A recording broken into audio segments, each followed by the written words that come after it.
my man. Tell me you ready. Yeah. What's up, man? My man Bell. You know who he is? Watch this. Ain't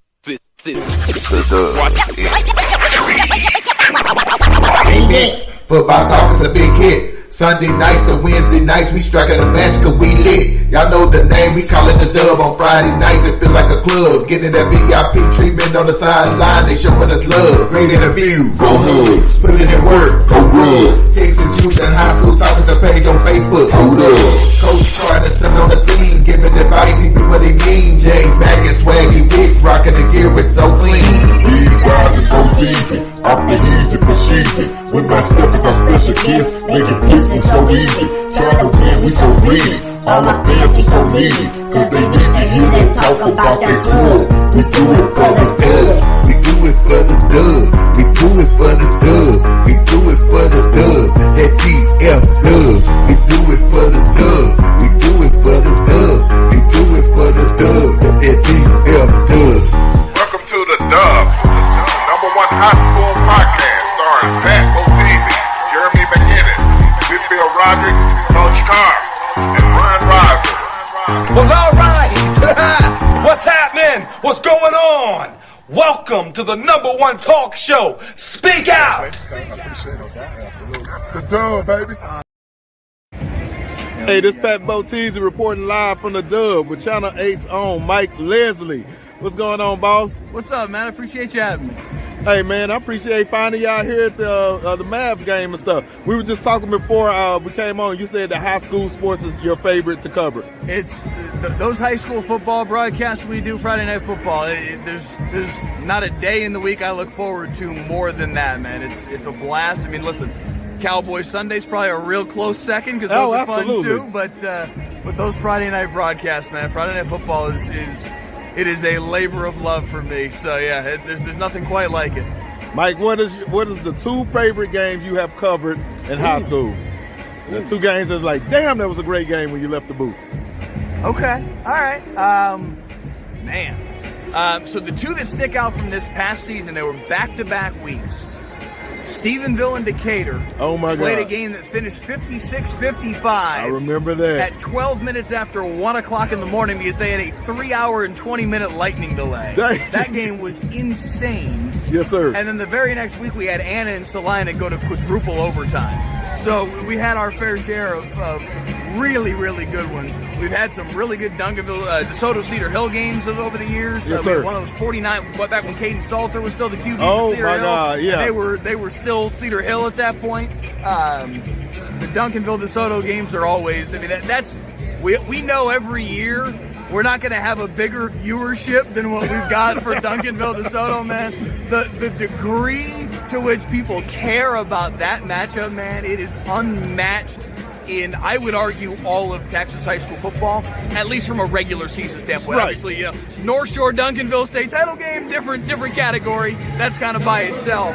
But for regular season, it doesn't get better than Duncanville DeSoto. The last couple of years have been awesome for DeSoto. To kind of pull the upset this year was very cool to see. Makes no difference to me who wins those games, but it's always fun to be out there for them because the energy is just Absolutely. Through off the roof. the charts, man. It's Through crazy. the roof. It's crazy. But hey, this is Pat Botese reporting live from the Dub. I got to get you on the Dub one night. You Yeah, ready? man, we got to make that happen. All We right. got to make that happen. Reporting live from the Dub, Mike Leslie, Channel 8. The GOAT in the building.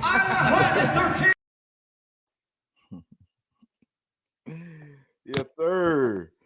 Hey, episode 96. What happened to J Mac? Oh, Lord, we got to find J Mac. Where is J Mac? I don't see J Mac. Oh, I don't see J Mac. He for the comeback. You better come back. Okay. Good deal. Yeah. Hey, if it ain't live, it ain't me. It's your boy Bo. Welcome to episode 96 of the Dub. 96, episode 96, and that episode is significant. As a matter of fact, before we get to that part, Swaggy, what it do? What's going on, boss man? Hey man, I just want to give a shout out to my brother out there, man, B Rise.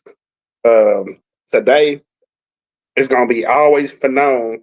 August 14th is for now on B Rise a national holiday. So y'all heard it out there. August 14th, every year, 8/14 is now B Rise National Day. But other than that, man, blessed to be here tonight. Blessed to see y'all. I know what 96 mean. It's that man in that cone up there.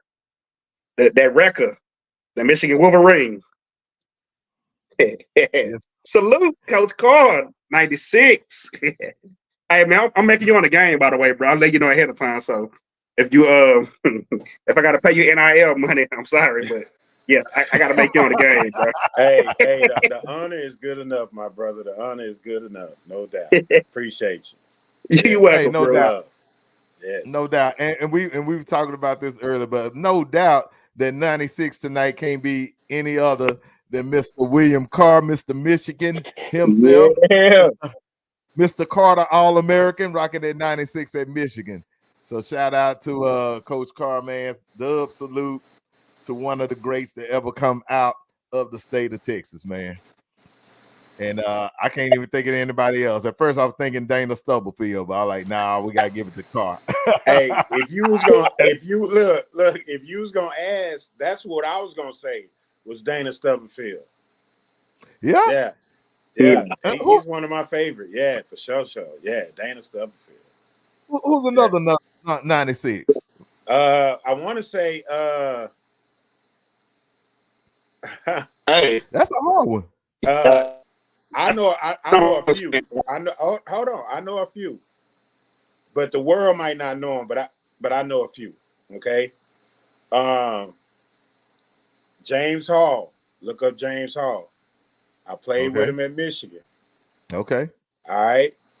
He wore 96 in the league. Okay. David Bowens. He wore 96 in the league. Okay. Look him up. Okay. Mo Hurst. I coached him at Michigan. He wore 96 before he changed to 90. Okay. Okay. So it's kind of dope. It might be only 4 in the world. look, I'm gonna say you wore it well, brother, because you know, usually with 93, I thought 93 was gonna be hard. I thought 93 was gonna be a hard one. That's and then John we actually was Randall able to name a bunch of them. But Yeah. 96, you got it in the back pocket. I can't even think of any what's the cowboy that wore 96? Stubbs, was it Stubbs? Played in the 90s. I'm not sure, man. Daniel Stubbs. I want to say, and I might be wrong, but I want to say Cortez Kennedy. Oh no, you're right. You absolutely right. Cortez Kennedy rocked that. Former U great, yes sir. Yeah. Cortez Kennedy. All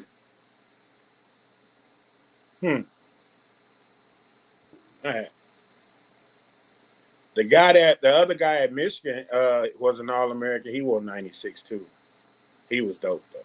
He was real dope. Already. Yeah, I don't know what happened to Jay Mack in the background.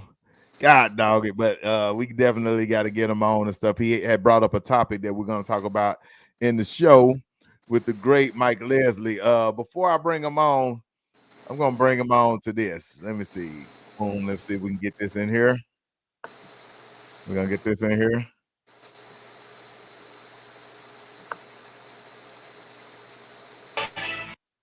There we go. Super Bowl Saturday here in Western Mass. 4 games, 4 champions, 9 hours worth of freezing cold football. We start with D1, Longmeadow and Central, Alex Roscoe's club, looking for yet another Super Bowl win here in the first quarter. Jake Lazarus looking up top for Nick Zwan. The touchdown pass makes it 7-zip Longmeadow. Second half, though, Lancers down 24-20. Chris Williams breaking off a big run. Terry Norris coming into your frame, cheering for him on the sideline. Norris hurt, but still doing a good job as a cheerleader on the sideline. This sets up a quarterback spot. Oh man, hey, welcome to great Mike Leslie. What are you doing? That is, was that 2010? Did I see That the was date? 2010. That was 2010. That would have been, that's my first job right out of school, Springfield, Massachusetts, the station at which I met my wife. Oh wow. that was probably 6 months fresh out of college. That is crazy. I don't know. Would you go perusing through my YouTube channel finding that? I might have been perusing through your LinkedIn or something. I don't know. I don't know how I found it, but that is kicking it way old school, man. I thought I was covering good high school football back then. Then I moved down here. Holy smokes! It is. I remember I did a story with Halapuli Vati Vaitai, the kid who played at Haltom. He played on the same team as Lance Dunbar. I had been here for like a year and a half or so. This is, I think, 2016 season, maybe, if I'm remembering right. And the Eagles went to the Super Bowl early 17, and he's on that Eagles team. And I'm doing a story with the Haltom coach, and he's telling me about how he's like, yeah, it wasn't just Big V. We had Lance Dunbar on that team too. And I'm still new enough that I didn't really understand Texas high school football. I said, man, you guys had 2 future pros on the roster. You guys must have had a hell of a team. He's like, yeah, we made it to the second round of the playoffs. I'm like, second round of the playoffs? You had 2 future pros on the roster. What do you mean? Where I'm from, upstate New York, where I played high school football, Springfield, Massachusetts, where I first covered high school football, you have 2 future NFL players on the roster. You win state 4 years in a row. Down here, you're just decent. It is a completely different world down here, man. Texas high school football is and I that was part of my introduction to it still pretty early on in my time at Channel 8. Like, oh, okay, that's how it is down here. Yeah, it's all due respect to Long Meadow High School. Loved covering them back in the day, but they wouldn't stand a chance against Duncanville. You know the funny thing about that clip is like I don't know what serum you're drinking, but hell, it don't look like you aged one day on 2010. Buddy, the grays are coming in. That like my parents were just in town for my daughter's birthday, and even my dad was like, "Oh, that's different since we were here last. You got the grays coming in on the side. It's starting to happen finally." No, facts. But no, I had to pull something out the hits. I was literally trying to find something even because I found out that you started out at MSG, kind of broadcasting the high school games up in upstate New York. Yeah, that would have been 2012. So during the time that I was working in Springfield, yeah. So that's man. I went to school at Hofstra, and that was really kind of where I learned anything and everything that I'm doing now. And dude, I'll bet you there's half the people that are watching this right now that don't even know what Hofstra is because they killed the football program while I was there. Halfway decent basketball program once upon a time. Speedy Claxton's our claim to fame. Speedy Claxton went there, played there, coaches there now. That's the one thing that people, oh, yeah, I remember Speedy. That's about all we got. So Marcus Colston, too. That would be the other name that I'd throw at you that might ring a bell, but not a whole lot. Wide receiver, right? Yeah, wide receiver with the Saints for a good little stretch there. Absolutely. So it's just funny you kind of went some places I was going to ask about, but you already gave us the deal about Texas football compared to the rest because I was looking at these highlights and I was like, is this a junior high game? But man, I'll tell you what, I didn't fully understand or appreciate when I first got here. I got here April of 2015. I had worked in a couple of different markets before I got here, 3 different stations before I got here to Dallas, and I had done a lot of covering high school sports. And there's a certain feeling as you're climbing the ranks in this business where you feel like, all right, I kind of did my duty, you know. I covered the high school sports in Springfield, Massachusetts. I covered the high school sports in Charlotte, North Carolina. And I get a job in Dallas, and I think in my head at 27 years old, thinking, hey, look at me. I'm going to Dallas. I'm big time. I can do what I kind of mentally approached it from, no, I'm coming in to cover the Cowboys and the Mavs and the Stars and the Rangers and TCU and SMU and whatever. And I didn't give the high school stuff, honestly, enough credence when I first got here. And it took me probably maybe 2 to 3 years before I really kind of turned my attention to it and understand. And then once I did, it was kind of like, oh, wow, this is different. This is different than any high school sports that I've ever covered before. And it's not just football down here either. And that's the thing that I think a lot of people kind of lose sight of and don't fully understand. It's basketball too. It's volleyball. The baseball down here is fantastic. The recruiting hotbed that this area is for big time programs in just about every sport. It's insane how fertile this area is for creating collegiate athletic talent.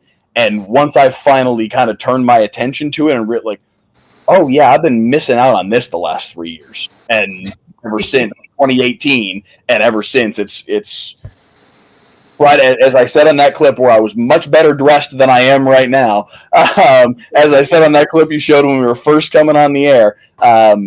That's my favorite night of the week, all through the high school, all through the football season, is Friday nights and getting a chance to bring these games and we're blessed again with a really fun schedule and some really great games to be able to be a part of.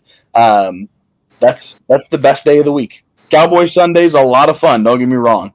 Friday night football for me, and maybe I'm alone in this. I'm sure that there's other guys in the market that might dispute me on this. For me, Friday, as my dog tries to get in the frame. You're okay. You're fine. Friday nights for me, Friday night football, doing that broadcast, best night of the week.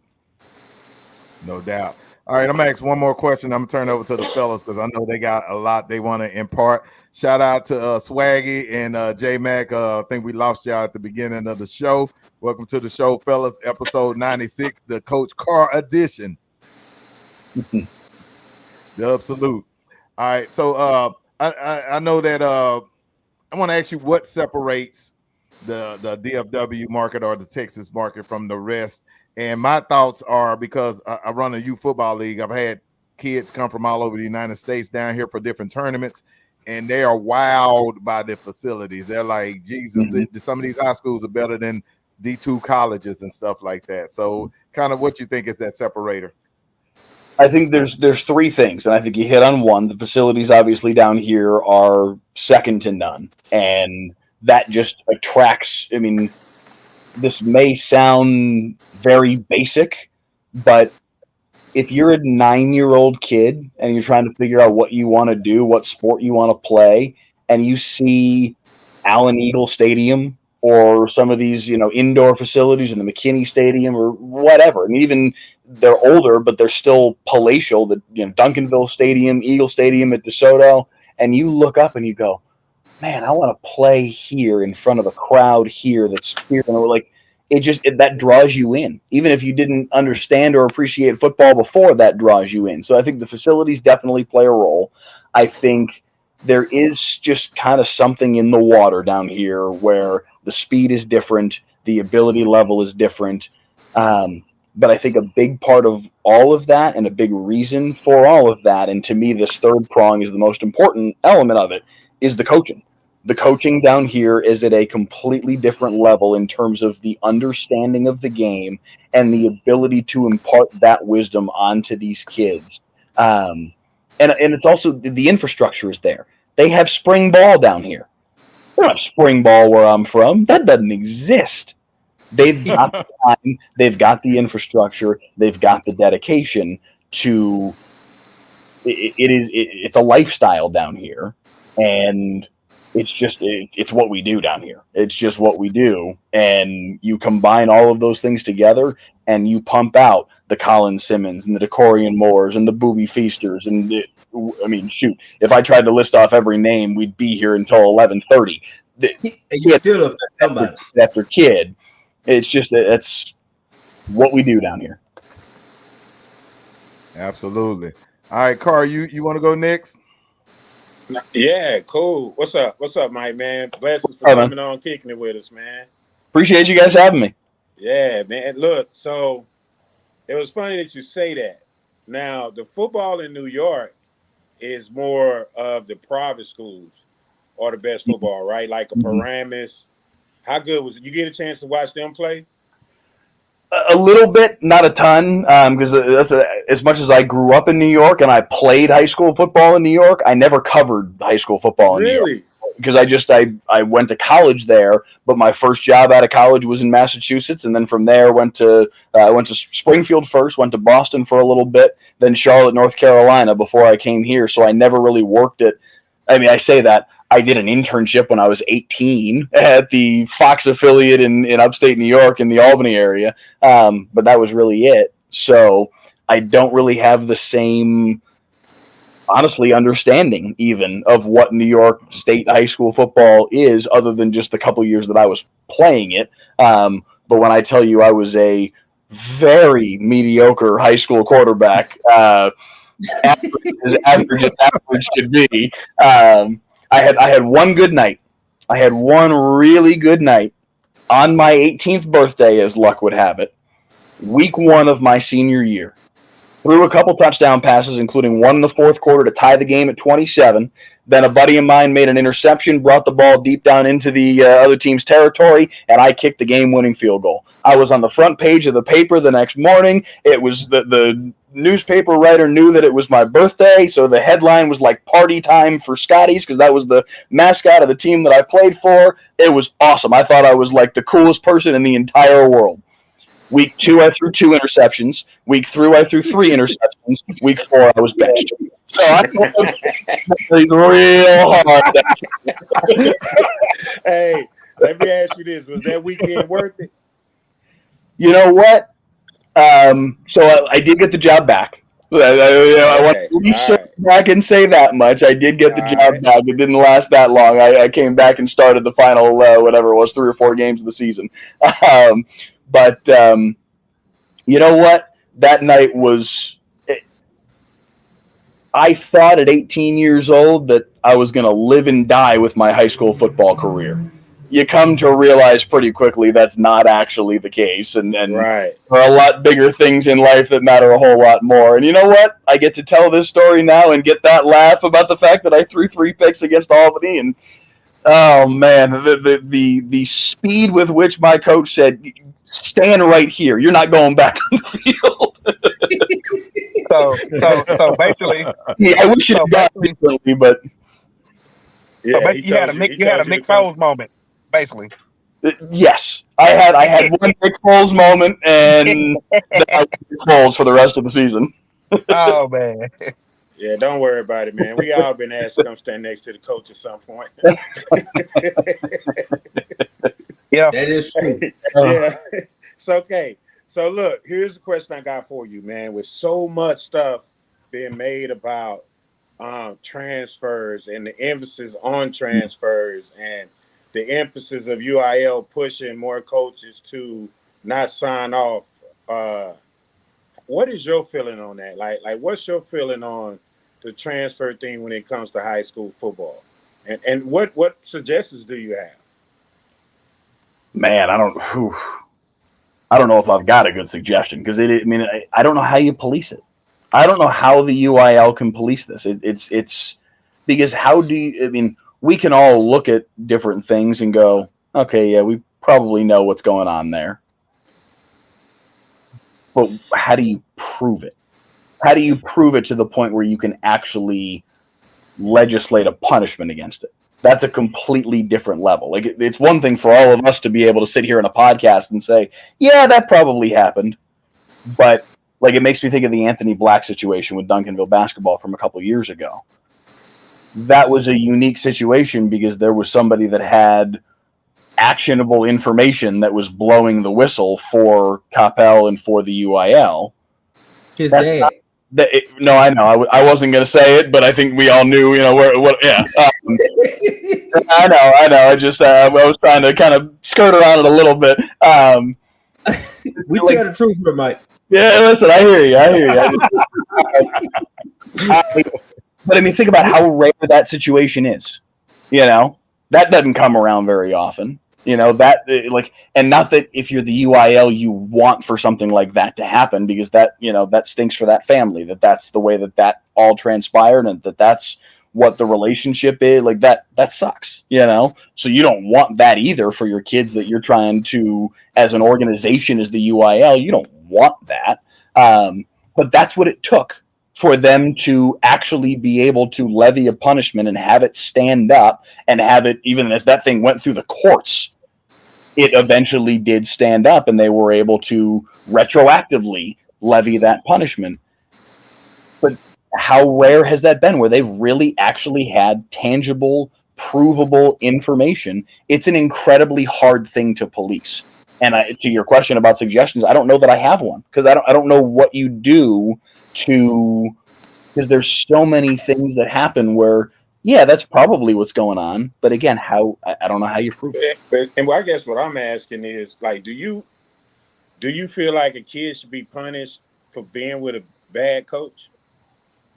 Well, and see, that's the thing too, is there are so many programs in North Texas. And I have asked myself this question, and I'm honestly curious what y'all's response would be, because I've kicked this around myself quite a bit. Who's hurt by, just to use the Anthony Black situation, just because it's one that we know is documented and spoken about and is out there. Who was hurt by Anthony Black transferring to Coppell? Who's the victim of that crime? I suppose there's a kid that was the 13th best basketball player at Duncanville High School that didn't make the 12-man roster, and a hypothetical, just trying to paint a hypothetical scenario here. Okay. The way that athletics kind of tends to work, not just in DFW, but kind of across the state and beyond that as well, if we're really being honest here, that kid probably transfers to, just to pick a school off the top of my head, Arlington Seguin, and he goes and he's the 7th man off the bench there because he's good enough to, if he's good enough to be the 13th best kid at Duncanville, he's probably good enough to be the 7th best kid, or heck, probably the 3rd best kid at Arlington Seguin, with how good Duncanville is. So, like, it does kind of feel, I mean, I guess at some point water does eventually roll downhill, and there's some kid on the back end of this that does miss out on an opportunity after one kid transfers to Duncanville and another transfers to Seguin and another transfers to Lamar and another kid transfers to Frisco Lone Star and ping. And I suppose at some point there is somebody on the back end of all of that that gets railroaded, that gets squeezed out of an opportunity to play high school sports. But I've thought this through a lot. Like, it's hard for me to find, like, who is the victim of that crime. Sometimes I've wondered if we make too big a deal out of that thing. And I definitely agree with you on that one. Like, to me, at the end of the day, said coach can leave and go to another school. You understand what I'm saying? And he's doing that to better his life. Right? So if I'm at a program where I'm not getting recruited, you know what I mean? Where we're not being developed. You know what I mean? Our coach don't care, and we're losing. If somebody asks you to stay in that job right now, and then you had an opportunity to go somewhere else for a better job and a better life, would you take that? Right. So, and that's the thing. Now we're doing little kids, teenagers this way. In a limited amount of time that they have to go through high school, earn a scholarship, and achieve their dreams, we're holding it hostage. Like, because Willow, a lot of these coaches, man, I don't know, man. Willow, I think the problem is now, and the reason why the light shine, because that scenario has always went on, right? Even when we was back in the early 90s. I think now the light is shining so bright on it now, because now you have starters. You have high profile players with offers. Starters leaving. And I think that's where it's the light is brighter on it, because now you pin that with what's going on in college. And I can see where the people down in Austin was like, hey, man, we got to try to get a hold on it. Now, the problem is, I don't believe you hold people. Like, is it a problem? Maybe so. Is it just a phase? Maybe so. But I don't think it's right. And Mike, this is just my opinion. I don't think it's right for a said coach to determine why you left if he don't know. Right. Because I mean, and I know that the letter of the law says that you're not supposed to leave for athletic purposes. But I think what bothers people more is when they look at it through the lens of, oh, he just wants to go to, and again, I think it's somewhat unfair that Duncanville keeps on getting, cropping up in these conversations because they're certainly not the only ones. They've been probably caught more than other programs have, but I think there are probably also some reasons for that too. But we can there's a lot of different directions we could go with that conversation. But like, for example, the wide receiver that just transferred in for them, a kid that kind of falls into the category of what you're talking about. This is a starter. This is a kid who's getting recruited. This is a kid who's got a very bright future in football. And I think a lot of people say, oh, he just wants to go to Duncanville so he can play with Keelan Russell and he can play with DeCorian Moore and he can go win a state championship and this, that, and the other thing. And like, okay, that's probably some of it. It might be, and I don't mean to cast aspersions on his former coach because I don't recall where the school he's transferring from. So this is not meant to be a shot at anybody all. This is more speaking broadly and hypothetically about various different scenarios. But it could be a kid that says, hey, you know what? I don't feel like or maybe I've learned as much as I can from this coach, and I want to go play for Reginald Samples. Because that dude has put player after player after player after player into Division I. Starting with my color commentator, Heckma Harrison, who works with me on Friday Night Football, the very first D1 prospect to get recruited after playing for Reginald Samples. He loves and he should love that little nugget that he was the first one on a very, very long list. Why wouldn't you want to go play for that guy? And is that such a bad thing that a kid wants to go play for a great coach? Because to your point, he wants to better his future. He wants to go play Division I football. He wants to be a better football player. That part of it doesn't bother me. Like that's an understandable desire that we think is fine in a lot of other walks of life. If I didn't like my boss, if I didn't like my news director or my general manager or whatever, and I saw somebody across town or in Atlanta or in Chicago or whatever that I felt like was going to make me a better broadcaster, yeah, I'm going to pursue that opportunity. And there's nothing wrong with that. So there's a lot of this that I feel like is pretty antiquated and rules that were created 40, 50, 60 years ago. We've still kind of tied to for whatever reason. Yeah, I got a question for you, Mike. I got a great question for you. Do you also think that social media is probably become the number one common denominator to a lot of this happening too? Well, I think what it does more than anything else is it is a magnifying glass for all of this.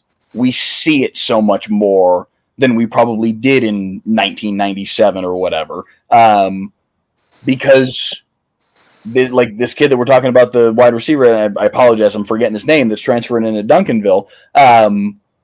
He posted a tweet about it, and on some level, the kid should be allowed to be excited about the fact that he's joining one of the biggest high school football programs in Texas, one of the biggest high school football programs in the country. I mean, I said it in our schedule release for Friday Night Football. That Duncanville DeSoto game is the single biggest public school high school football game in America in 2024, and it's even that close. That game is massive. Who wouldn't want to play in that game? Why? So yeah, you should be. So I think the social media of it all, it allows us to see it so much clearer because, hey, that kid used to have a bio that said Saxe High School, and now it says Garland, and used to say whatever, fill in the blanks.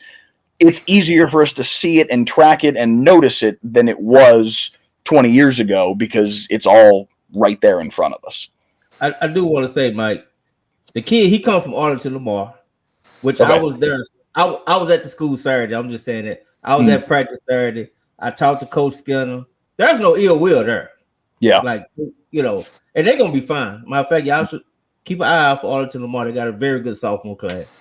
Okay. Very good sophomore. So they have a very good sophomore class. They got one of the best linebackers in the state, Braylon Williams. Y'all 2027. Look for it. So, and he didn't have a problem. So I don't think, you know, I get what you're saying, and I think I like the way Skinner, Coach Skinner, shout out to Coach Skinner. I like the way he handled it. You know, when I talked to him about it, right? He, you know, he understood. He understand. You know, people move. You know what I'm saying? People move on, and it is what it is. You know, but I think now the problem may be is the forces down in Austin could be hypothetically. Let's just say hypothetically. Asking the previous school, why are you not checking off he's leaving for athletic purposes? We saw this tweet. Why you know, and not necessarily the coach, but maybe superintendent, maybe principal. You see what I'm saying? And that's why I think it's getting tricky, because let's just be honest. If I'm a coach, I'm making 6 figures. I'm feeding my family. You know, you twist my arm enough. Yeah, he left. Yeah, you see what I'm saying? I gotta feed my family. You know what I'm saying? My bad. Hey, you know, you can call me whatever, but you're gonna call me employed. That's what you're gonna call me. So, you know, you know what I'm saying? So, you know, I think that's where we might be going, and you know, they gotta be real nervous about the whole situation. To be honest. Well, it got you nervous, man, because if you think about it, this is business now. This is business. This is dollar signs. You know what I'm saying? Like this is $1 billion business. When you're talking about all these schools that's losing these players and not going to the playoffs and not getting home games and not getting concessions and whatever else, ticket sales that goes along with it, you know what I'm saying? That becomes a problem. And I think you have to understand from the athletic point of view, the kids' point of view, because that's the side I believe in, is now they are giving you NIL money that can change your life at 18 years old. I have to start grooming my craft to put me in the best position to make the most money when my time comes. You can't help me get there, coach. Yeah. And that's you know what I'm saying. That's where I'm with it, Mike, because at the other part of it too is this. I understand the other part as a coach trying to keep your players, right? If you come into a situation where you got a new coach and a new staff, and the old coach left and he took kids with him, and you never got an opportunity to talk to your kids, to get them kids to believe in your program. You see what I'm saying? If I sign off and say, no, y'all not leaving, even if it's just for a conversation, give me an opportunity to pitch my program to you. If this is not for you, so be it. I think that's fair. Let me at least have the conversation with you. Yeah, I think that's absolutely fair. Right. But if the kid don't want to stay, don't hold the kid back. Is what I'm saying. That's all I'm saying. Because the moment as a coach you take another job, there's no difference. It's no difference. The thing is, the college game has become the pro game. Yeah. And the high school game has become the college game. Like we've seen it. We've seen that transition now happen, and on some level, it kind of feels like it's almost inevitable that the high school game becomes it's coming. Like the NIL conversation is absolutely already well underway, and I don't know how you keep it out. Well, it's actually legal in Florida right now, I believe. They passed that in Florida. And like, if think about it this way, we're talking about kids transferring to go play for Duncanville because they want to play for Reginald Samples, or transfer into DeSoto because they want to play for Claude Mathis. How many of these kids are going to say that they're going to transfer to, I'm making up a school now, I don't even know if the school exists, but West Miami High School, because they can go make money there?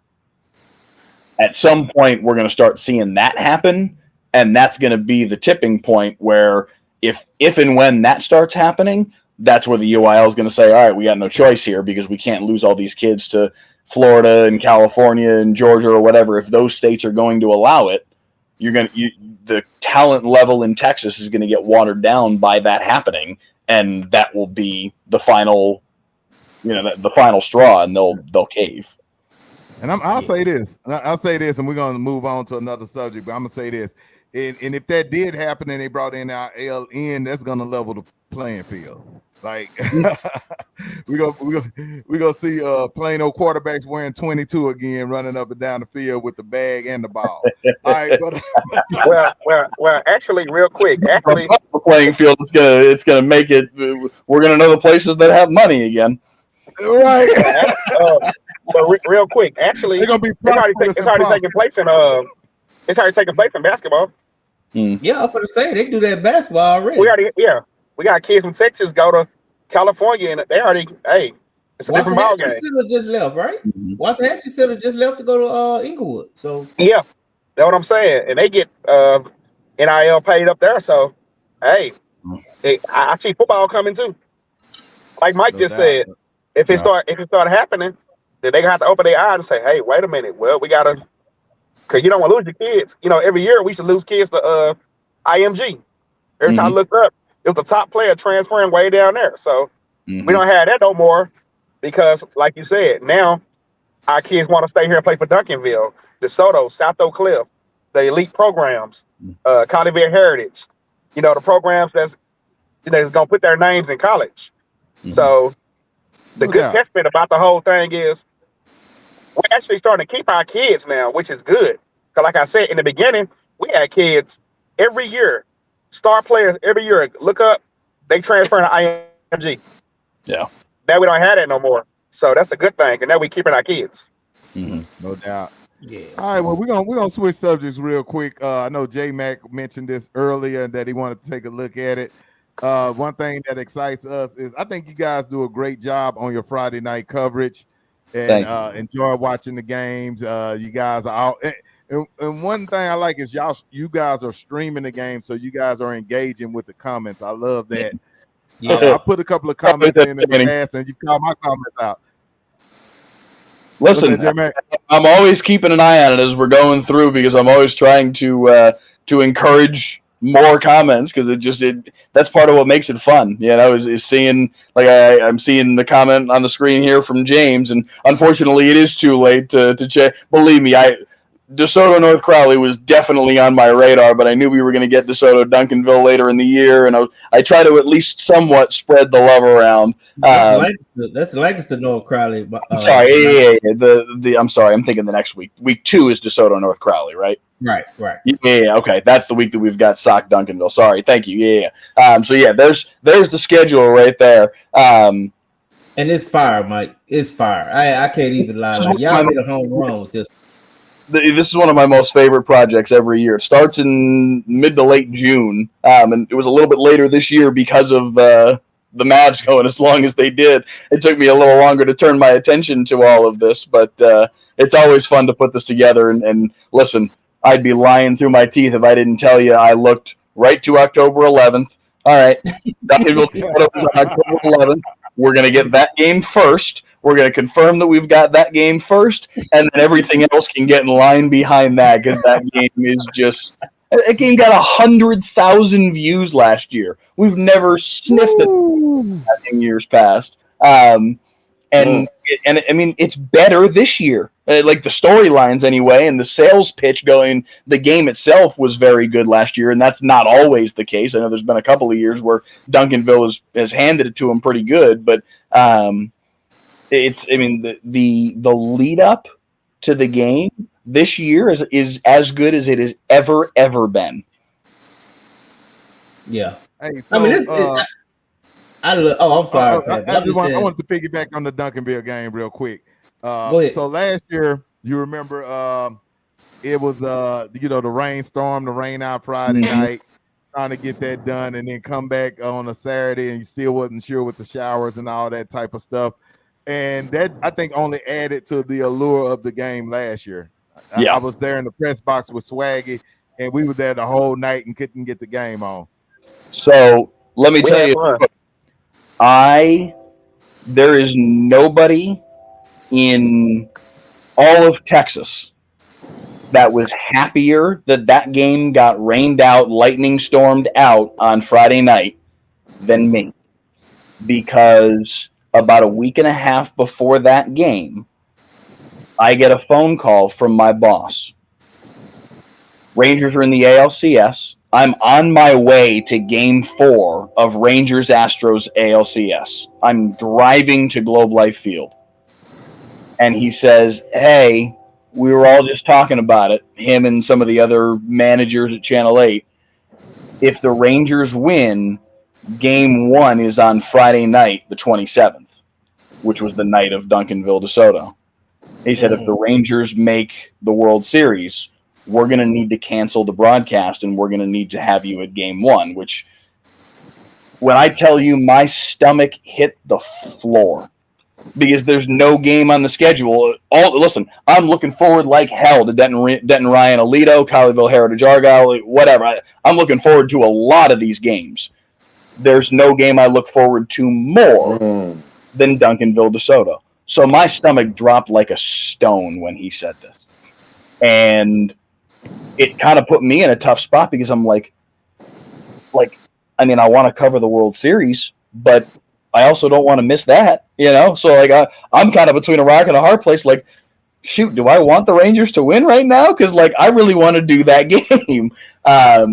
And all that week, I was going back and forth with Claude and with Coach Samples, talking about, because we were all looking at the weather, and I fellas, I tried so hard to not influence the situation. I'm Switzerland. I'm not doing anything. I'm not trying to exert influence here. I'm going to let this be what it's supposed to be. But my wife is a meteorologist. I'm keeping a close eye on that weather and hoping and praying silently to myself, bring us lightning on Friday night. And I'm sitting there at Globe Life Field, and I'm watching the tweets come out from the different reporters that were at the game. And I'm seeing, hey, we're still in the lightning day. We're still in the lightning delay. Still in the lightning delay. And I'm like, hey, man, maybe this might happen. This might happen. Oh, my gosh, this might happen. And I had earlier that day, the first time that I said anything even in this realm, once I saw on Friday that it really did look like there was going to be a lightning storm that night, I emailed Claude and Samp, and I said, listen, do not make the decision based on this. But they already knew, like I had already told them that we weren't going to be able to be there if the game was on Friday night. They already knew that much on, I guess, Monday or Tuesday after the Rangers won Game 7. So that would have been Monday night. So I'm sure Tuesday morning I called them and said, listen, fellas, I got bad news. This is the situation. We're going to have to cancel the broadcast. I got to be at Globe Life Field, whatever. So on Friday, now I'm seeing, hey, this is real. Lightning storm is coming tonight. And I emailed both of them. I said, listen, don't make the decision based on this. If the weather's good enough for you to play the football game. Like, you're not going to cancel the football game just for us to come. You're like, no, do not even consider that.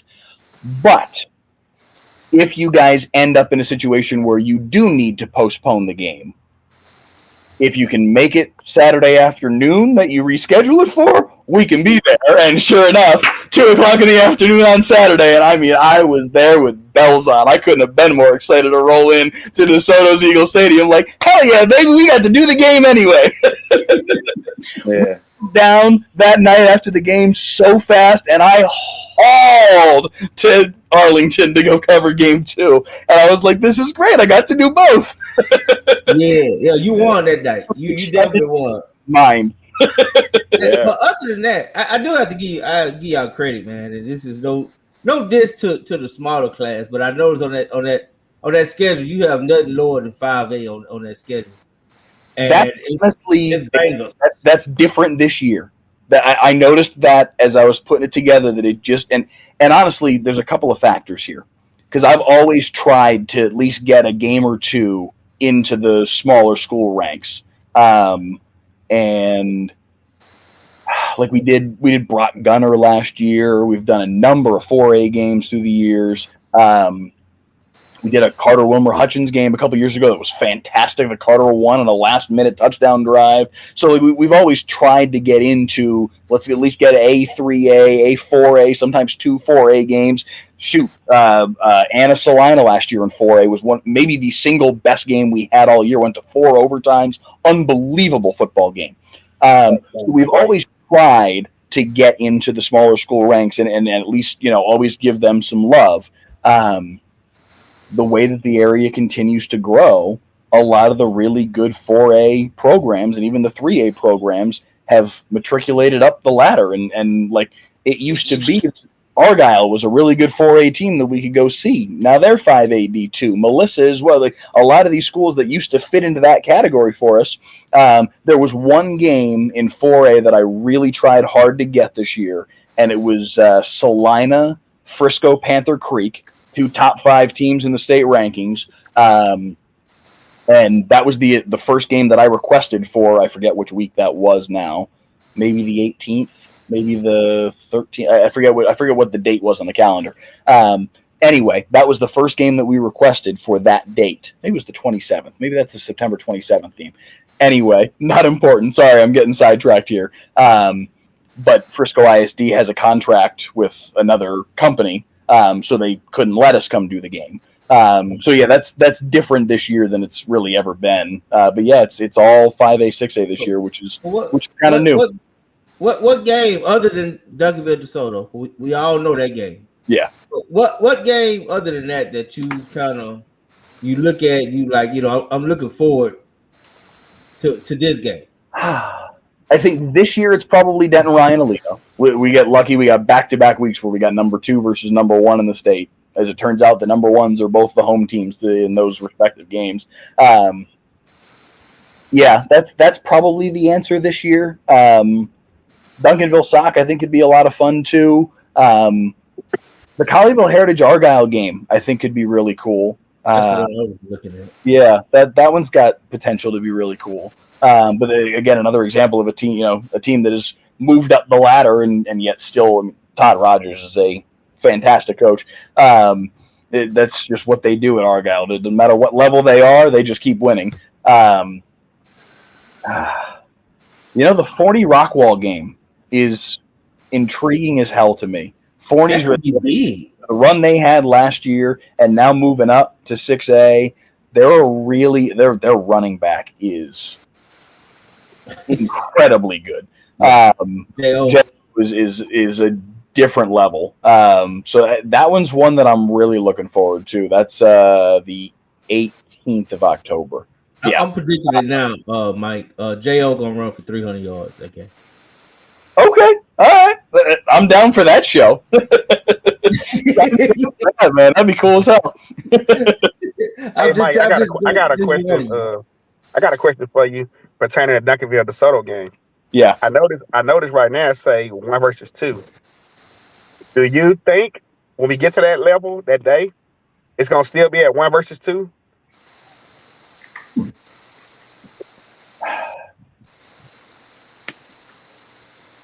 Yes. Yeah. It's not 1,000% confident yes, but I feel like I know they've both got challenging schedules. They've both got probably Duncanville more so than DeSoto, but they've both got tough schedules. DeSoto North Crowley is going to be that making that decision between Duncanville Sock or DeSoto North Crowley. The way fellas, the way I ping ponged back and forth, like which one to go with, it was crazy. It's part of why I made sure to get North Crowley on the schedule the next week when they play Geyer, because I think that game's going to be fantastic. Jimerson's fun to watch, man. He really is. So we'll be doing Duncanville Sock, and I'll be like keeping tabs on the score. Like, what's that one doing? What's going on now? Yeah, yes, but it's a somewhat lukewarm yes, because they both do have challenging schedules, and I wonder what you guys know. Tap, I assume from Dave Campbell's. He and Steph kind of basically run the rankings over there. I wonder what they would do. Oh, that's a flattering picture. I wonder what they would do, like if either of those two teams loses to one of these out-of-state schools. If Duncanville loses that game, is it St. Francis that they play this year? I've lost tabs on who it is that they've got on their schedule this year. I'll try and pull it up real quick. St. Francis. Yeah. So if they lose that game, do Tep and Step drop them from 2 to 4 because of that? I wonder what they would do. But yeah, it's hard to see. I mean, shoot, I said it last year in the lead up, like in our show open of the Duncanville DeSoto game.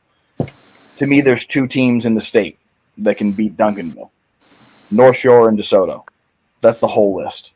Nobody else is. They're just their offensive line is too big. Their speed is too elite. They're the Decorian Moore of it all. Like, good luck, man. It's just that they're at a different level, and it's kind of those three teams and everybody else getting in line. So me personally, I feel like it's gonna be 1 versus 2, but I think it's gonna flip. It's gonna be Duncanville at 1. Okay, interesting. Okay. Hey guys, I'm gonna have to apologize real quick. Wow, my power just completely went out, and so I am outside trying to produce a show. So I see. Excuse any of the noise. It's crazy. I'm telling you. I'm sorry. On Mike Leslie night, this is crazy. Yeah, man. Am I seeing stars in the background, or is that no? That is the background of the. That's not the background. This is nuts. I don't know, but outside, hey, Mike. I am outside. Yeah, I'm outside. I was actually seeing, like, is it dark enough without the power on if he's actually seeing stars? But I got full background. That's wild. But Mike, I wanted to ask you a question about some teams, man.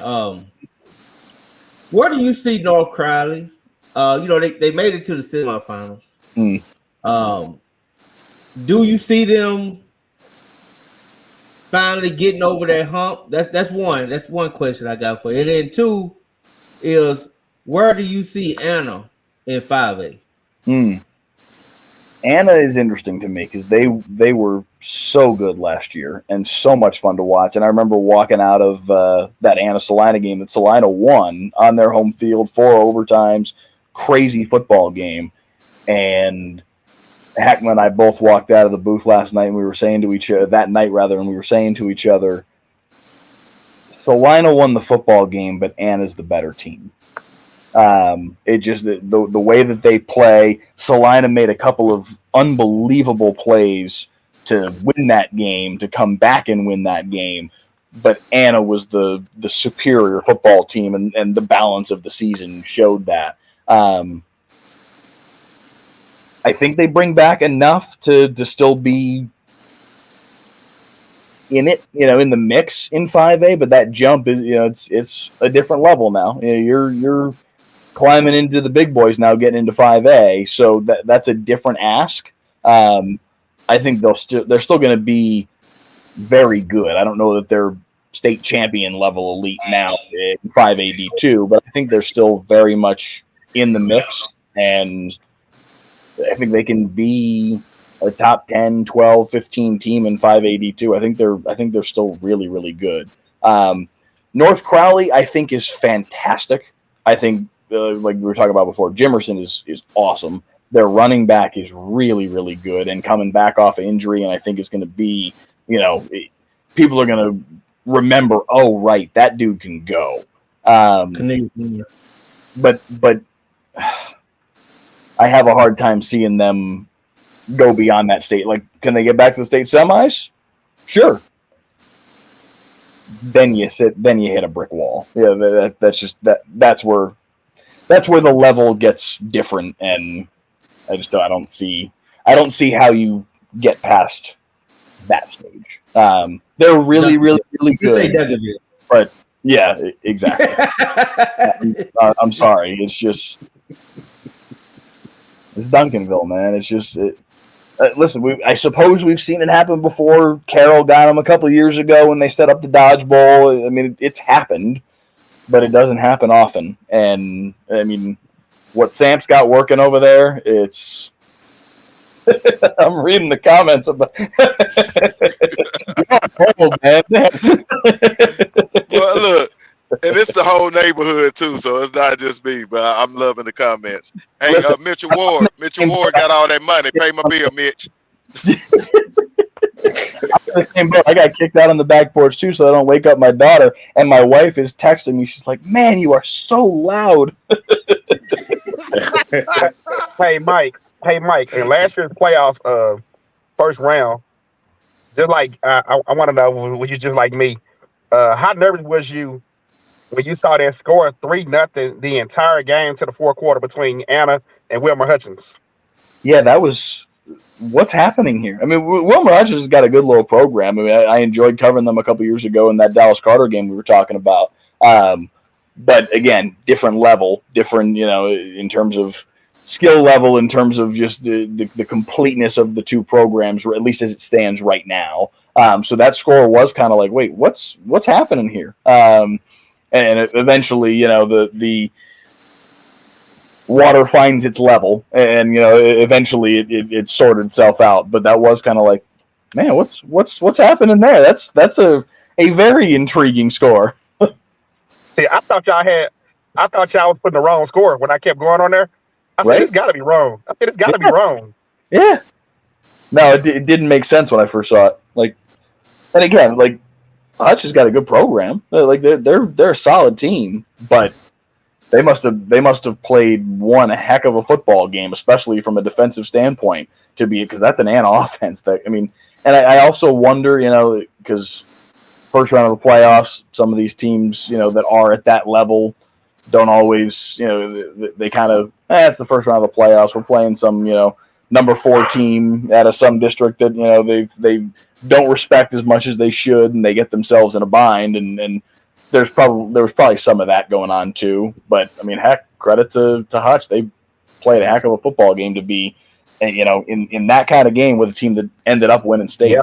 So yeah, the heartbreak of that game was they fumbled on the 1 yard line, but a go ahead touchdown to win the game. Man, they would have won that game 7-3 if they would have scored that touchdown.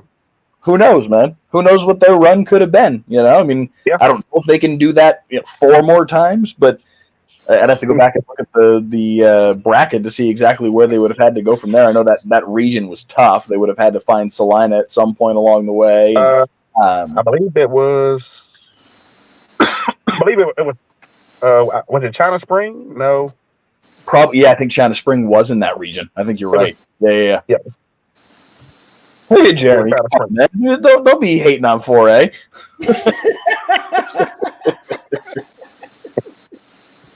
Come on, we man. saw that. Look, I put that comment up quick, and he saw that. Yeah, my last thing I want to say to you, I gotta throw my school in this. Y'all get a chance, get over to Carter High School. We got a dynamic player that needs to be talked about by the name of Camden Patterson, senior. Okay. He has all the makings of breaking Landry's records. Wow. Records. Okay. All right. I'm telling you, when we covered Carter a couple years ago, this would have been, oh man, maybe this was fall of 2020. Maybe this was still peak COVID time. And we did the Carter Wilmer Hutchins game. It was either 20 or 21. I can't remember which. It was 20. It was a COVID year, the six game season year. Yeah. Oh my goodness, the quarterback's name is escaping me right now. Case Williams. Case. Oh my God, the drive he led them on with his ankle all jacked up and everything. That was one. That is on a very short list of most heroic performances that we have seen on Friday Night Football. This is going into our 7th year of doing this. that one still sticks out in my mind, and I'm hating myself right now for even forgetting the poor kid's name because it was unbelievable what he did on that drive, lead them down the field and win that game. That was one of the coolest things. That was awesome. Yeah, he had pulled his groin in the third quarter, I believe, and he was ruled out. He already had his stuff off and everything, and our backup quarterback was just he didn't have a good game. Yeah. So Wilmer Hutchins came back, and on that last drive, he went to the team. He was put his stuff back on. He was like, "I'm gonna win this game," because but what it was for Carter that year, Carter had to forfeit 4 games.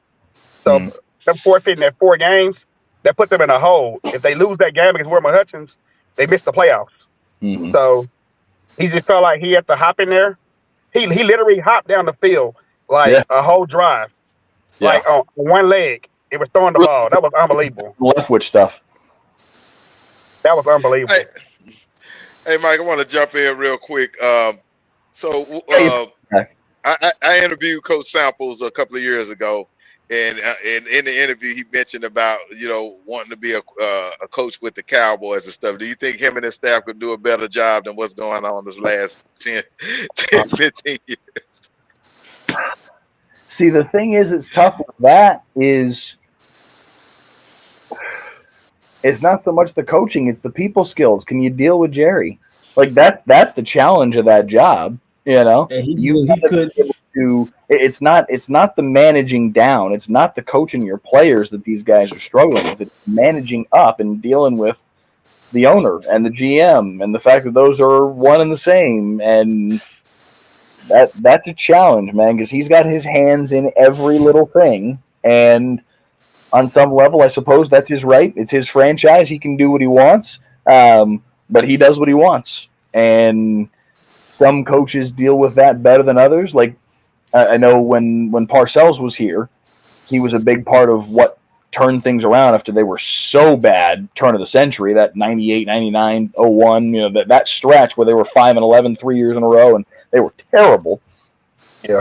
They brought Parcells in, and he helped turn that thing around. But Jerry has said in the years gone by since Parcells left, he's like, that wasn't fun for me because he wasn't able to do it. Like Parcells was the one person who was able to come in here, basically other than Jimmy, and tell Jerry what's what. And tell Jerry that, no, dude, you're not doing a press conference after the game. I'm talking now. You're not. Yeah. Let me talk to the media. Let me make the decisions about who we put on this run. It takes a certain level of experience and skins on the wall to be able to tell Jerry that, and then it takes a whole different level to be able to keep doing it year after year and have you and that person not get sick of each other, because the two guys who do it, Jimmy and Parcells, short shelf lives. They were able to do it for a little while, and they both had their own measures of success. Obviously, Jimmy much more than Parcells, but if Parcells could have hung on for longer, I think maybe they could have, extended that further. But the shelf life was very short because those personalities just don't. That's not how Jerry wants to do business. He wants to be at the center of it all and making all of the decisions, and that's. He wants to be King Dingaling. So, so let me ask you this. I'm gonna say this, and what you mentioned with the Cowboys, we have Coach Todd, who always talks about how great his administration is and how it helps them in their program. So that is definitely a key to what you're saying. What do you think about Coach Todd and what he's been able to accomplish in the Metroplex? Dude, it is second to none. It's unbelievable what he has done with that program, what he and the administration that you're talking about have done with that school. I remember news stories when I first got to Dallas and I didn't know anything about any of these schools. I'm brand new here. It's 2015. I've been here 3 months. And there were stories on Channel 8 about they've got rats in the hallways and this rundown, awful building, and it's horrible there. And that was for a little while, right when I first got here, That was kind of all I knew about South Oak Cliff was, oh, that's the school that had the rats in the hallways and that was completely run down and was this terrible facility. What they've done at that school, within that district, within that program, and specifically at that high school, the complete refurbishment of and basically rebuild of the high school itself, and then secondarily, once they figured all of that out, to build the program into what they've built it into.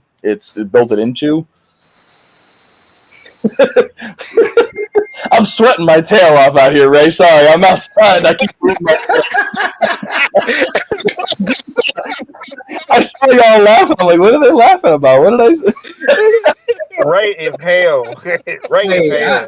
I chat is off the chain, Mike. They off the chain. I'm gonna be honest. Chat is off the chain. Oh man, it's funny because I didn't play baseball either. I played t-ball when I was 6. It bored me to tears. I never went back. Man, I'm just off out here. I forgot what we were talking about now. We talk about sock, man. We talk about sock. But you know what? Somebody pointed out that the hat, and I was like, I don't know. Is that a sign that he ready to go? Is it nervous energy? What's going on? But then I thought it's kind of hot out there too. You know what I'm saying? I forgot. I came out on the back porch, so I didn't wake up the munchkin. My little girl had just turned 3, and we're just going through the process of like, hey, we can't just like snuggle with you for like 45 minutes and fall in bed with you anymore. You got to sleep by yourself. You got to be a big girl and sleep by yourself because we got baby number 2's coming in like 4 weeks soon. So we're like, shoot, like we're going to have to be taking care of the baby. We're going to have to be changing diapers. We're going to have to be doing all this stuff with the baby. So we kind of got to get her to a point where she can lay down by herself and go to sleep. So this has been like the last 3 or 4 days. So I'm like, all right, I can do this podcast, but I need to go somewhere where she's not going to hear me and I'm not going to disrupt all of this progress that we're making. So I'm out on the back porch and I am sweating my tail off out here. So yeah, I'm sweating. I'm probably sweating through the brim of this hat right now. That's what here. I'll just take the hat off and you guys can see my ridiculous bed head. No, man. Hey, you good, man. We appreciate it. And I'm gonna blame Swaggy and the Carter questions for you having to stay out so long on that porch. I'm good. I'm enjoying the hell out of this. But now, real quick, okay. It's so much, man. We got to get you on again because it's so much I be wanting to ask. We ain't even got the basketball, but we're gonna stay on football. Do you think it's gonna be another DFW party? Yes. In the state championship game. Yes. Are we sweeping? That's a different question. So I think Duncanville and DeSoto. Yeah. I feel like there are more landmines in the way for SOC than for the other 3. It's not that SOC isn't every bit as good a program as Duncanville and DeSoto and Aledo and what they're every bit as good a program. I think 5A D2 is just deeper. There are more teams in the way that run through their region is hell. So I just for DeSoto, I feel like you especially in 6A D2, and shoot, if they go do it again in 6A D2 with a 5A enrollment, that's Claude's not going to let us hear the end of that ever. Ever. But I mean, how cool would that be? They'll forever be able to say that. I got to imagine that entered into his decision-making process. If we go 5A and we don't win, we're never going to hear the end of it. But if we go 6A D2 and we do win, we're never going to let anybody else hear the end of it. That's an easy call, right? So yeah, let me listen. I think all 4 of them are there again because they're just that good. But I don't know. Shoot, if SOC is there, if it's SOC PNG again, I think just on it won't be them. Yeah, it won't be SOC and PNG because that might be semifinal, right? No, that might be third round. Third round. Region 2. Third round. Yeah. So okay, so even more to the point about the fact that the landmines on the way there. If South Carolina State, they're gonna win because they'll probably play somebody from Corpus Christi or something. Okay. They're gonna face our colony. Okay. Yeah, somewhere out there. Well, And let's add Mike, add Panther Creek in there because I think they will get 4A. No. No? Well, Salina and Panther Creek are your two from 4A that would probably have the best chance. But or Stephenville, but they don't count, right? I mean, we can claim Parker County. Why we can't claim? They're in the Channel 8 coverage area, but I don't know if we're calling them DFW, but they're in the Channel 8 coverage area. No. Yeah. All right. Yeah, no doubt, Mike. We're gonna have to bring you back on in the future to do picks. Are you gonna be up for some picks before one of the weeks?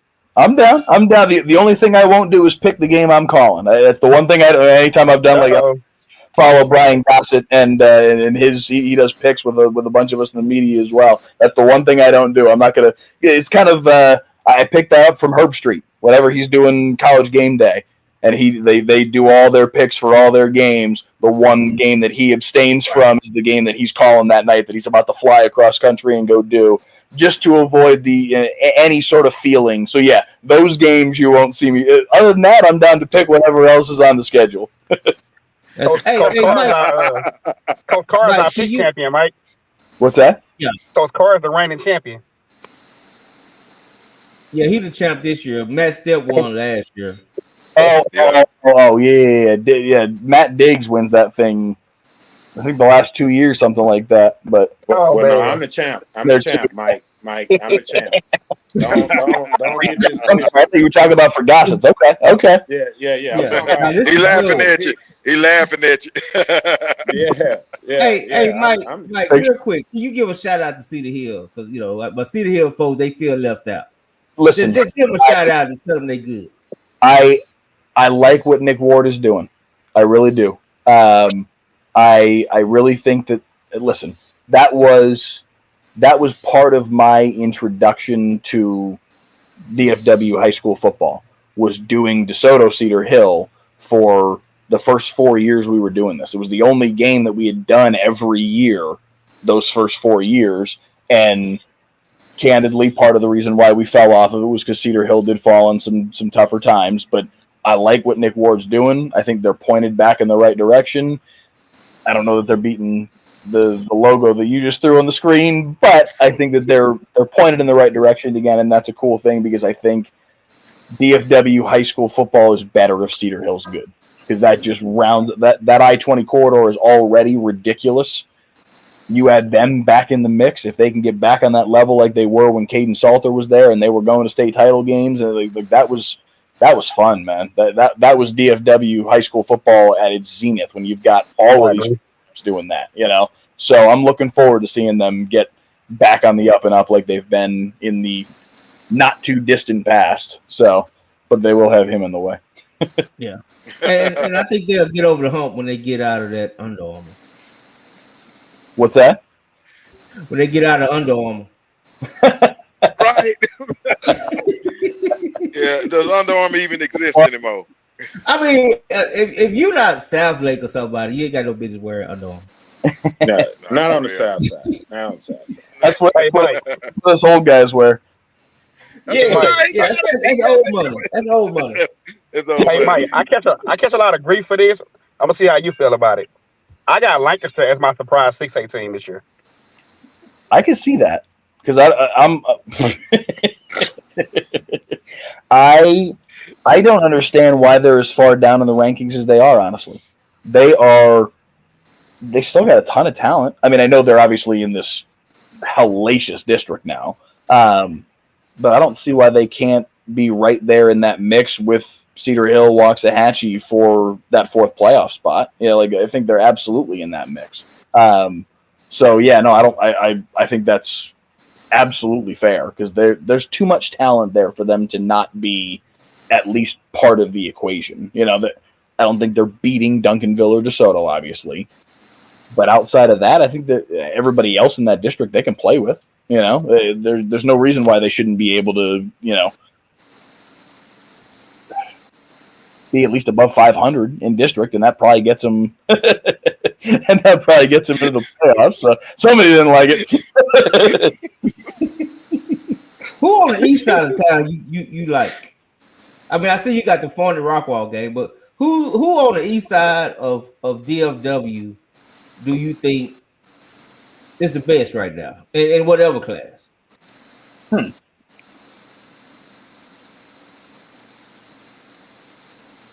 Maybe it is Rockwall. I'm trying to think of who else would be, you know, deserving of being in that conversation. I suppose that Forney Rockwall game would be a pretty good, you know, barometer for that. Who else are we putting in that category? Who else do we think should be in that discussion? I like Forney Rockwall. I think North Forney is going to be coming. I really do. I don't know if it's this year or maybe next year, but they coming. Yeah. Yeah, no, I mean, that's... I'll tell you what, one of the more fun games that we had a chance to do the last couple of years, we went and did Sunnyvale Kaufman a couple years ago. Great game, back and forth, tight down the stretch, and that was a cool, like, old school, small town high school football experience at Kaufman. That was a cool vibe over there. They had the lights working and everything, and that was a fun trip. What is this? Oh, that's I can tell you a fun small school game. Kaufman and Crandall. Those games be electric. Yeah. Yeah, no, those are two schools that don't like each other a whole lot. Yeah. Hey, Mike, what was your surprise? Like, you was like, okay, that's a great hire. Like, what hire this all past coaching season were you like, man, that is a great hire? Huh. So, on some level, part of my answer to this question is probably I was so headlong into Stars and Mavs playoff runs, I don't know that I tracked it well enough to have a really good answer to this question because we were so deep into all of that. I'm trying to think back to some of the moves that were made, but oof. All right, don't worry about it. I'm a blank here. It's a certain Dodge and Lovejoy. If that's a pretty good, obvious one. Yeah, that's one. I tried really hard to figure out a way to get Lovejoy on the schedule for exactly that reason. And part of the thing that I ran into was the same thing with that Frisco Panther Creek Salina game. Because they're in a district with a good number of Frisco schools, and every game that was like, oh, that would be a good one to be at, they were at a Frisco school, and any game at a Frisco ISD school, they've got this contract with another company to stream their games. And I kind of kept hitting landmines on that, and at least I've got a couple of weeks at the tail end of the season that I left open just specifically to kind of see in late September, early October, like, all right, we all know what we think we know right now in July and August about these teams, but when we get to middle of September, late September, then we may actually know something about these teams, and then we can decide what makes sense as a good final 2 games of the season. So, well, you get them in the playoffs. So, that's true too. That's definitely a possibility. Yeah, but no, that's a good obvious one that should have jumped to mind right off the rip. Todd Dodge is a rather good hire, especially for a program like that's been on the come up over the last 5-6 years anyway. That's an interesting marriage, and they should be pretty good. He went to South Lake Junior. There's young coach samples right there. Oh my gosh, I see it now that you say it. Oh wow, the scowl that he still does on the sideline. Right. Call that. Hey, we're gonna get you out of here pretty soon. Go ahead, Coach Carr. Oh, I was gonna ask you, man. You was just talking about the Rangers and the Mavericks. Yeah. Right. Like that was like how was that covering that? Like, yeah, World Series and the NBA Finals. Like that's bananas, man. How was that? It has been a fun year. The Mavs and Stars runs were candidly, from just like a work perspective, more enjoyable, I think, for myself and Joe Trahan, who I work with at Channel 8, only because last year during that Rangers run, it just so happened that Jonah Javad, our one of our other colleagues at Channel 8, was out on paternity leave. Just as timing would have it, I'm about to be doing the same thing here very soon. So he was out of pocket for that whole stretch, which, one, I feel bad for him because he missed out, obviously, on such a cool. I mean, I'm sure he'd prefer to be home with his baby and his daughter. Don't get me wrong. I'm not trying to say that the World Series is more important than that. I mean, maybe no. Yeah. We only get one shot at that. That gave it 10, 12 years. Right? Seriously. So look at what they're doing right now. Right. But it was because he was out.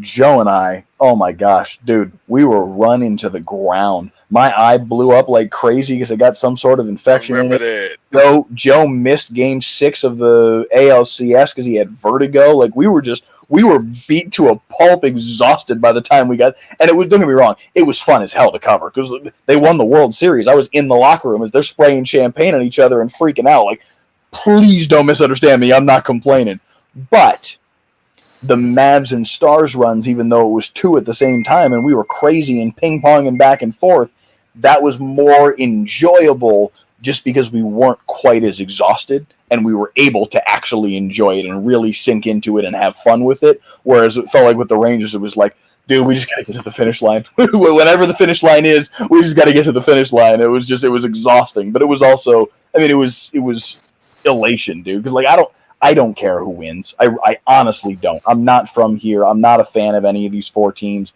It doesn't, like, I remember when I was a kid, I had my teams that I grew up with, and candidly, one of them was the Cowboys way back when. I was a diehard Cowboys fan as a little kid. And when I was in college and wanted to do this for a living, I was like, all right, I kind of got to put this on the shelf and, be impartial. And as I've gotten into the career, it probably wasn't as necessary as I thought when I was an idealistic 20-year-old, but it was what I did. And I'm not anymore a fan of those teams. But like, I remember what that felt like, man. Like that just, when they lost on Sunday, that was gutting. And like, it was Tuesday before I was back on my feet, like I so it's not that way for me anymore. It hasn't been that way in 15, 18 years now. So I don't care whether they win or don't win. But it sure as heck is an awful lot more fun to follow a team that is winning because they bring you on a run like that and you get to go cover these cool things and be in Boston and they're serving lobster in the media area. Like, it's just, that's cool, man. Like, it's wow. So, yeah, that we were all impressed by that. Then we came back to Dallas and they gave us vouchers to go to the concession stand. I'm like, really? We are not comparing well right now. Like, come on. Yeah, hey. Got to do better than that.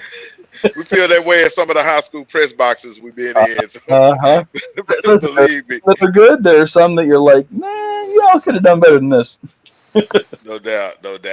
Well, hey, Mike Leslie, the GOAT, man, we appreciate you coming on. And I got one question for you before you leave. You are a New Yorker, so you got to let me know, Tupac or Biggie? Ooh. I'm a Tupac guy.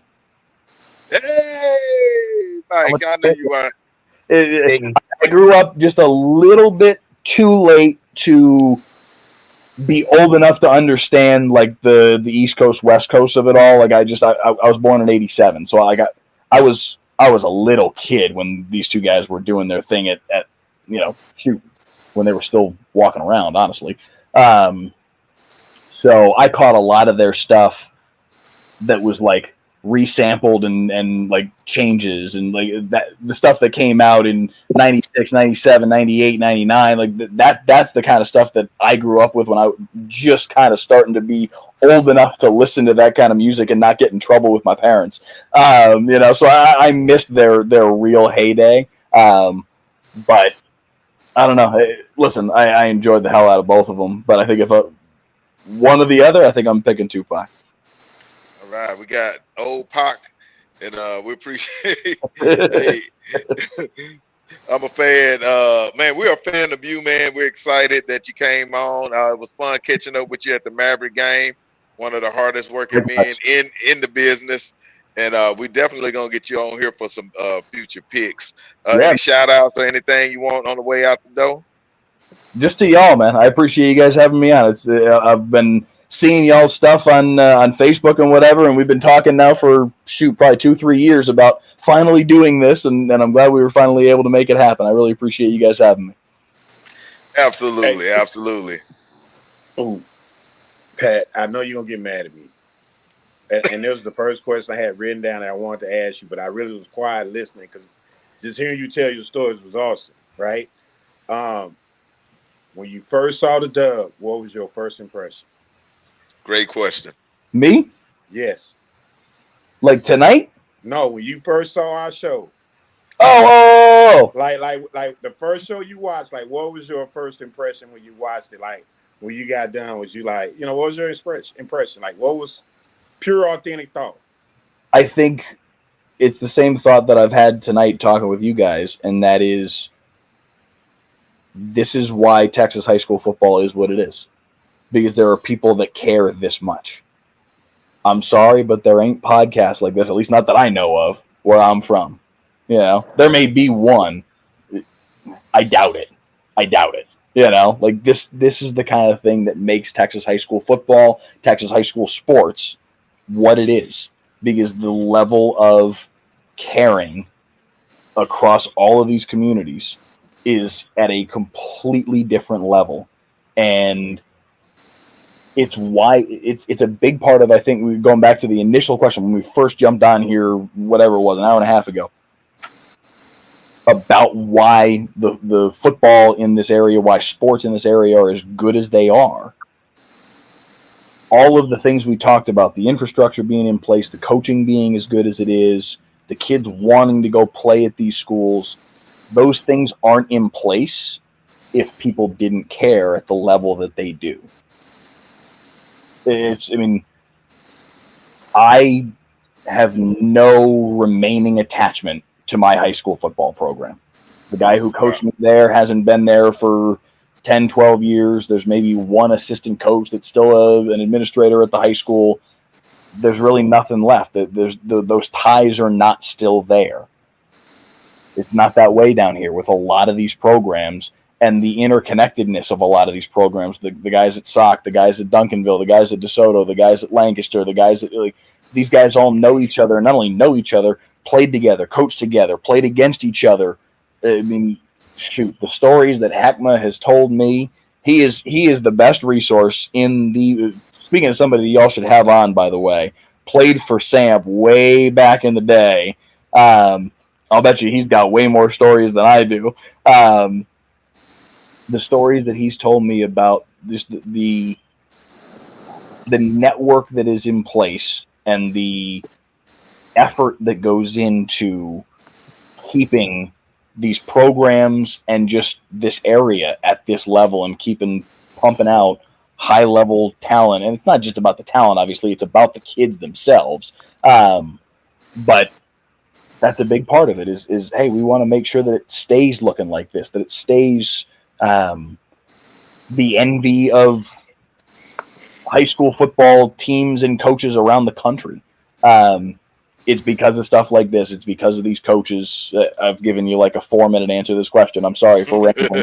That's what it makes me think of. It makes me think of just that is this show and others like it. And I don't know that there's another that necessarily is like this, because this is in a category by itself. But it's why Texas high school football is what it is.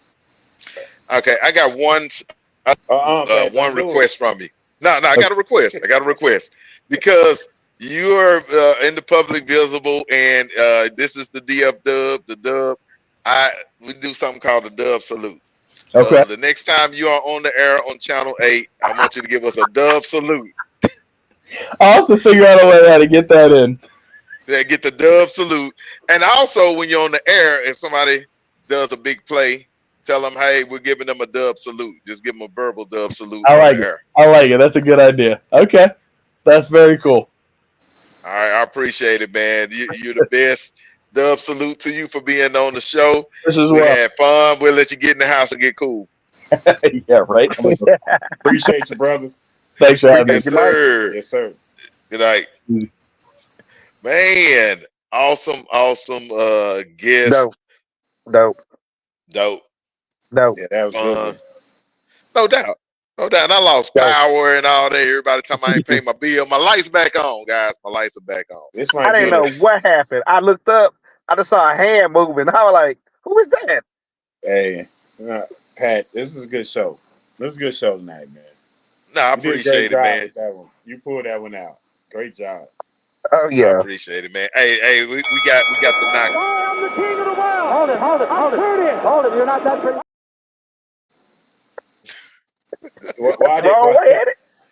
Why did Jeremy leave?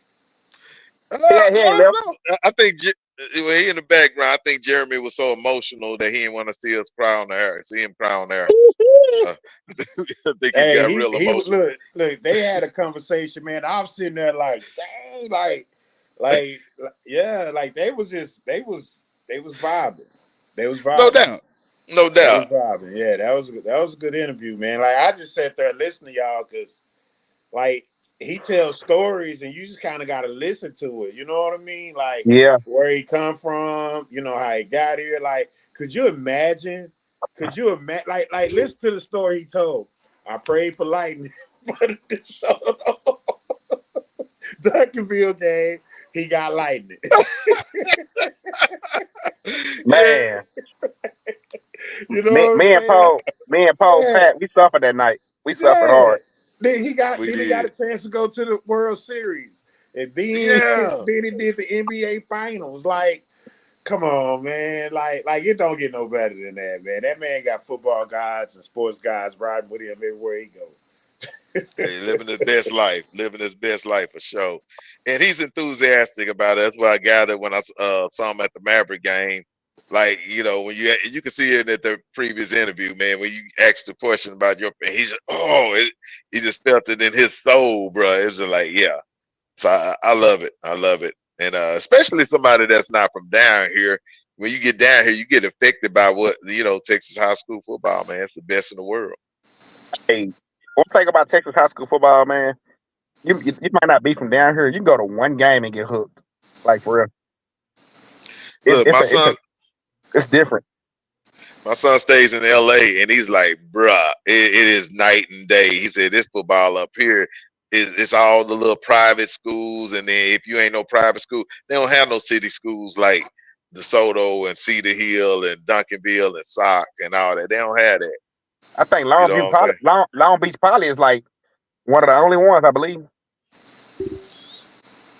Maybe, but within LA County, and LA County is bigger than Dallas, Fort Worth, and they just don't have that same energy. It's just like it ain't the same energy. I want to. Good show, fellas. I'm sorry, man. You good, J Mac? Oh, teenage daughters, dog. Man, I already we gonna know. pray for you, brother. Straight God. up. I already know. Yeah, man. Good Lord. And she know I'm good. You know, I want to say it. If it wasn't, I want to say it one more time. Like I said, we came on the air. I want to say it again because it's probably the best news I've seen and heard all day. Shout out once again to our brother, B. Riser. Remember what I said earlier. Wings on rise. We having a dub hangout coming soon. Yes, sir. Dub hangout coming soon. Next year, August 14th. Y'all heard from me. We are knowing this right now. The dub, all five of us. August 14th is now going to be known as National B. Riser Day. Hey, I got a question real quick because Swaggy brought this up to me the other day. Are we not doing this road trip? And then if we're not, we need Mitchell Ward to sponsor this road trip so we can go on the road. I'm not, because my job wouldn't let me off. So I'll be hanging around here.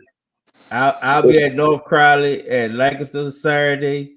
Thursday it's a toss up. I'm flipping a coin. Actually, it's wherever I can get the pass at, because it's either Kimball, Timberview, or Crowley and Birdville. That's Thursday. Well, Jay, Friday, man, you want to need a pass for the Kimball game, right? Hey, do the And rundown, Friday, Jeremy, again. Huh? No, I was telling Jeremy, I was telling you do the rundown again because I missed all that. No, I was saying Saturday is gonna be, Langston, North Crowley. That's Saturday. That's the game I'm going to Saturday. Thursday, it's a toss up. It really just depends on where I get the pass at. Either Crowley, Birdville, or Timberview, Kimball. I think Kimball's at Timberview.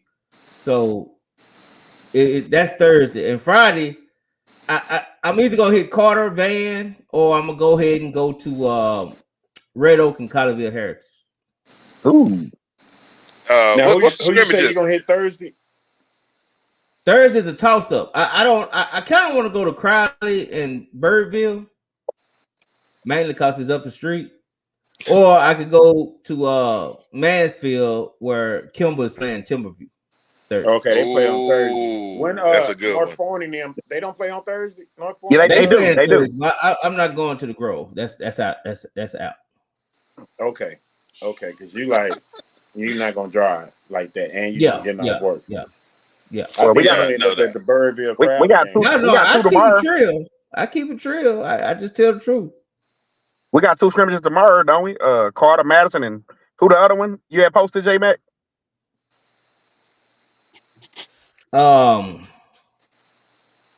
I don't know. I was gonna make a post, man, and ask some people to post their scrimmages. Post their scrimmages, I want to go to a scrimmage Friday. I just need to know who all scrimmaging.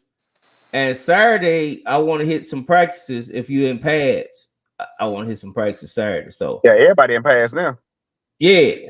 So whoever, I don't think it's no scrimmages Saturday, but if it is, y'all let me know. Cause I'll pull up. Actually, I If think not- it's North Crowley Allen. I think Nah, they Yeah, just we actually- started, so that'll be next week. that's Yeah, next it'll be week. next week. But yeah, we went to that last year. North Crowley, no, you're right. North Crowley. Oh, North Crowley didn't do spring. They sure did. Yeah, No, right. North Crowley Allen Saturday. Is that Saturday? Where's that? I believe so.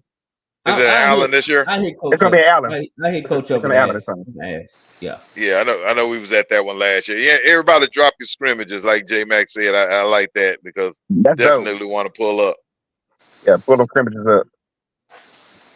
No, And, Erica Coach said Jack. North Crowley and Trinity is tomorrow. Where is that at, Erica? Whoa. Might be around the corner from your crib.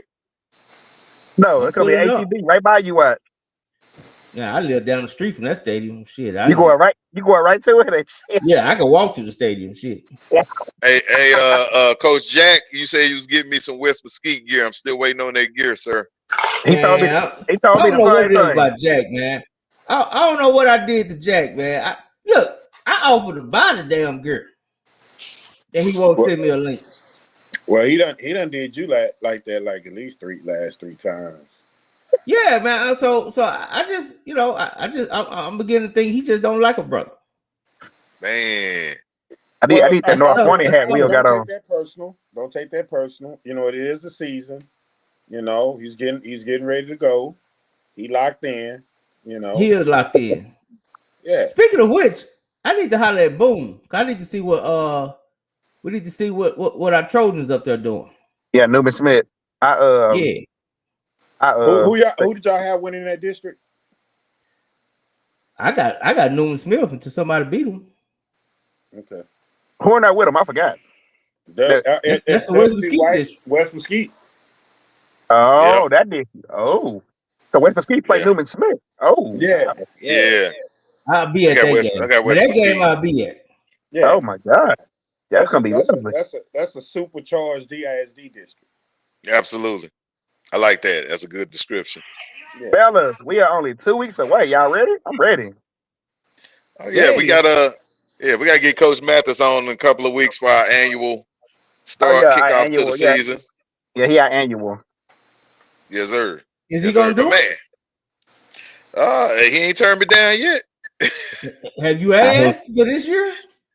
I haven't even asked him yet. I'm gonna ask him tomorrow. But Yeah, you might want to ask. You might want to check that.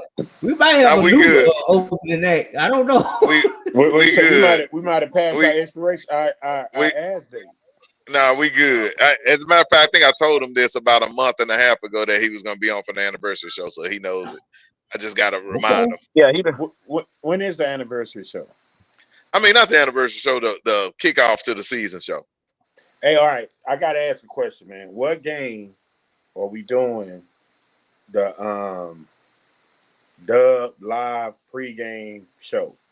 And we're gonna do it right this year because I actually got some great ideas for it. We're gonna do it right.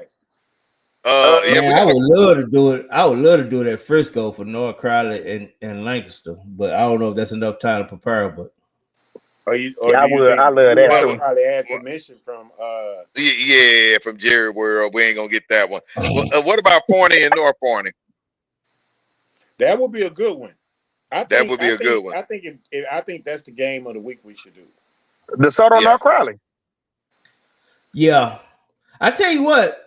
Because that game is at we can do two. We can do two of them. No, I got a good one for you. I got a real good one. Crowley, North Crowley, last game of the season. No, it doesn't. Nah, I would rather do DeSoto and North Crowley. I think that what did y'all say? I think that Forney North Forney. I think so too. Oh yeah, because Frida actually invited us for that one. So that's sure did. We should do that one. Yeah. And I think we'll get all access that we need to do a great show with it. We'll do it in front of the stadium, tell everybody to come out. I'm gonna get Hall of Fame to do the live part of it, and I already even know how the set needs to look. So we're gonna do that. Yeah, I think we'll do that one. I think that'll be dope. I think it'd be dope too. Because actually, I'm gonna do that from. Hey, Will, are you doing your what's name again this year for Carter and Kilgore or not? Yeah, what you did last year. Yeah, Goldsmith and Okay. No. I'm doing Darren Lewis this year. Oh, already. No. Tank. Shout out Tank. R.I.P. Yeah. We're gonna do him this year. Patterson. We're gonna wear 25. We're gonna bring it out of retirement. I love it. Coach Holmes must be coaching at Molina because he sure got Molina in there a lot. Who is that? Keontae Holmes. You coach at Molina, sir?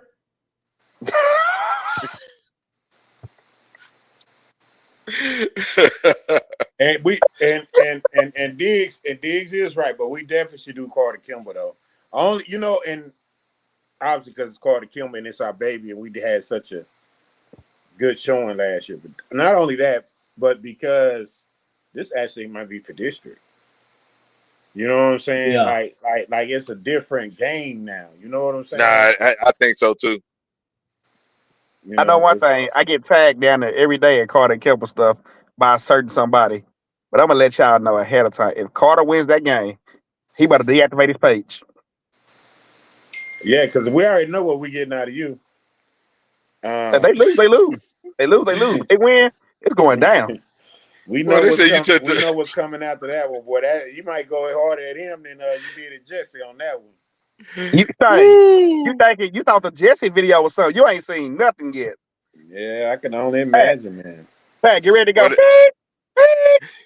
I got you. Hey, look. They say you took the STAR test and didn't pass. Boy, he's coming. Hey, Mitchell, we didn't have a STAR test back in my day. We had the TOS test. Oh Lord Jesus. Oh my God. Mitchell been on one, J Mac. What you do? He been off the chain. He must be feeling better over there, man. Good deal. Them comments been funny tonight, boy. No, hey, Mitch shut us down Sunday, and Ty listen. When Mitch said, "I'm just saying, man, we finna shut down," Ty was like, "All right, we holler at y'all." Mitch on that Sunday. I didn't see Sunday. I was busy. He was on that Sunday. Who? Yeah, Ty was. No, Mitch. Nah, Mitch is in the comments. Mitch is a serial commenter, and when he on one, he be talking. He talked Ty off the ledge. Yeah. Wow. Yeah. He said, Ty, wrap that shit up. Yeah, he was like, wrap this shit up, man. He like, bitch was like, it's my bedtime. Y'all wrap this shit. Oh man. Y'all hell. Anybody going to a scrimmage tomorrow? Y'all going to a scrimmage tomorrow? Y'all going to a scrimmage tomorrow? Hit that North Crowley Trinity. I gotta find out where it's at. Erica, hit me up with the details, Erica. Ray Cryer, my boy. I'm really interested in Kimball this year. I want to see what they got going. I'm going to that Kimball Timberview game 2 Thursdays from now. I'm going to that. Yeah, I think I want to go to that one too. Gotta see that. Since I'm gonna miss the Arkansas game, because I ain't going to Arkansas to see him play. No. Y'all know that Arkansas team play at 11 o'clock here at DeSoto Stadium. Hey, put that highlight that James Porter comment because that's going down. What's that? You know, we taking over the bar. We take it over the bar before we go into Lancaster North Crowley. You already know I'm down with that one. Yeah, that's going down, James. Y'all get ready. Hey, what we meeting there, James? And start drinking your water now. You gonna make that man pay for Uber? Oh no. Yeah. You gonna have to get an Uber or a designated driver, J Mac. Is that what you saying? Oh no, you got J-Mac. 4 quarters to take a nap. J Mac, North Crowley tomorrow. Okay. Probably won't make it. Damn. Hey, gotta keep it real. Gotta keep it real. Well, fellas, I think we done kept it real and trill tonight, man. That's one of the most enjoyable shows. Dub salute. And we holding you to it, Mike Les, if we need to see that Dub Mike, salute. did y'all ask Mike? We gotta get his co-host on Hawk to it.